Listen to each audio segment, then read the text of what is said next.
चली जा, आज हमनी के छठ पर निबंध देखल जाओ। परिचय। छठ पूजा भारतीय संस्कृति के एगो महत्वपूर्ण पर्व ई मुख्य रूप से बिहार, झारखंड, उत्तर प्रदेश और नेपाल में आयोजित सबसे बड़ महोत्सव हवे। छठ के उल्लेख वैदिक काल से ही मिलेला। सूर्य भगवान के समर्पित यह एकमात्र पर्व है जवन पूरा दुनिया में व्यापक स्तर पर मनावल जाला। छठ काहे मनावल जाला? छठ पूजा के पीछे कई गो मान्यता बा। सबसे प्रमुख बा कि छठ माता सूर्य देव के बहन रहली।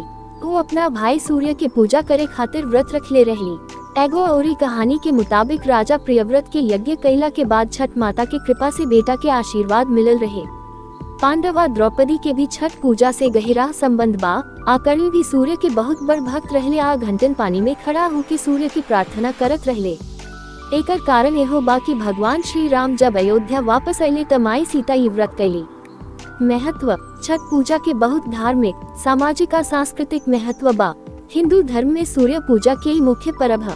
सूरज पृथ्वी खातिर प्राणदाता हवे आ पूरा प्रकृति एकरा से प्रभावित होला। छठ पूजा के माध्यम से सूर्य भगवान से मनोकामना पूरा करे खातिर प्रार्थना कईल जाला और उनका प्रति आभार व्यक्त कईल जाला। ई पर्व परिवार और समाज के लोग के भी जोड़ेला। पूजा विधि। छठ पूजा 4 दिन तक चले वाला पर्व है। 1. नहाए खाए। सूरज उगला से पहले नदी में नहा के व्रत शुरू होला। 2. खरना। पहला अर्घ्य शाम के डूबत सूरज के चढ़ावल जाला। 3. संध्या अर्घ्य सांझ के समय सूर्य के पानी ढारल जाला। 4. उदय अर्घ्य चौथा दिन सूर्योदय के समय पानी से पूजा कईल जाला। में 36 घंटा के सख्त व्रत राखल जाला। साथ ही पूजा झाड़ू, दीप, धूप, अर्घ्य आदि से कईल जाला। हमरा घर में छठ पूजा। छठ पूजा के हमरा खातिर विशेष महत्व बा। बचपन से ही हम अपना परिवार के संगे ई पावन पर्व मनावत बानी।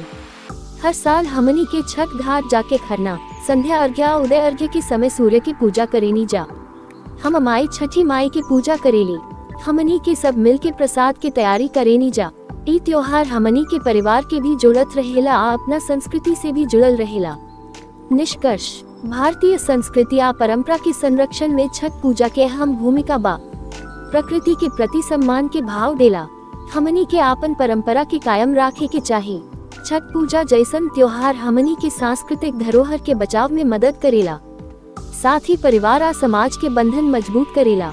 हमनी के अपना परंपरा के सम्मान करे के चाहिए और ओकरा के आगे बढ़ावे के चाहिए और आवे वाली पीढ़ी तक पहुँचावे के चाहिए।